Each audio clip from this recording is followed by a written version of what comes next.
They love their dear leader, but it is an unrequited love, a love that is one-sided. Now reports are suggesting there is more love lost surfacing than love won. So are the wheels starting to come off North Korea's propaganda machine? There are signs.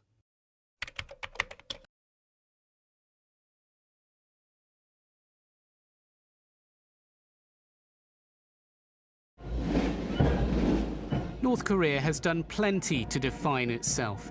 The image created of a military might, where parades are numerous, where inhabitants are in constant awe of their leader, where strong hands and tears are compulsory, all this provided courtesy of North Korean TV, controlled by the state, disseminating what it wants, when it wants, for its own gain. There are a lot of things you can't mention if you live in North Korea. That is, unless you want something bad to happen to you. Song-Ju Kim fled his home country last year. He was imprisoned several times and saw famine. Now in Britain, he reflects on what life was like. 지금 갓 30살 넘긴 김정은은 The leader of North Korea, Mr. Kim Jong-un, is just over 30 years old. He's very scared about his power, so he wants to bring back the old policy of killing anyone who's against the regime, so he can shore up his own power. 당리 유일 사상 체계 Asked whether his friends back home will be scared. The North Korean people are not interested in these power games. Kim Jong-un is now using the media to show how he is in charge. Getting a general consensus of feeling is difficult. The secretive totalitarian state is not in the habit of letting foreign journalists in, and when they do, questions remain unanswered. Kim Jong-un, what message are you trying to send to the West?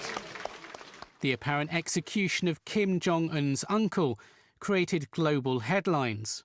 He believes he's in control, but I believe also that whether or not he intended this signal, that ordinary North Koreans who are now for the first time being officially told that there were people at the top of the regime plotting against Kim Jong-un will draw the conclusion that their regime is not as rock solid as it's being trying to make out. North Koreans who cross the border into China have spoken of their experiences. They're not defectors or dissidents, but ordinary working people who have become faceless voices, fearful of the backlash if they become known. They talk of times when North Korea was better and life was more comfortable. Others apparently say, if you believe, you will just suffer. They express shock at being able to shower at any time in China and access to constant electricity.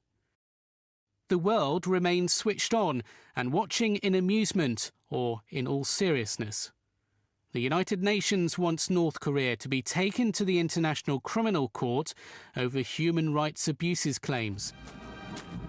Behind the mass parades lie Western concerns over the threats of nuclear activity and diplomatic pressure to secure a deal. This defector says the clock is ticking when it comes to change. I definitely believe that the North Korean regime will not last much longer. How long? Well, the adage is, only time will tell. And who would be the winners? Whoever the North Korean government tells you.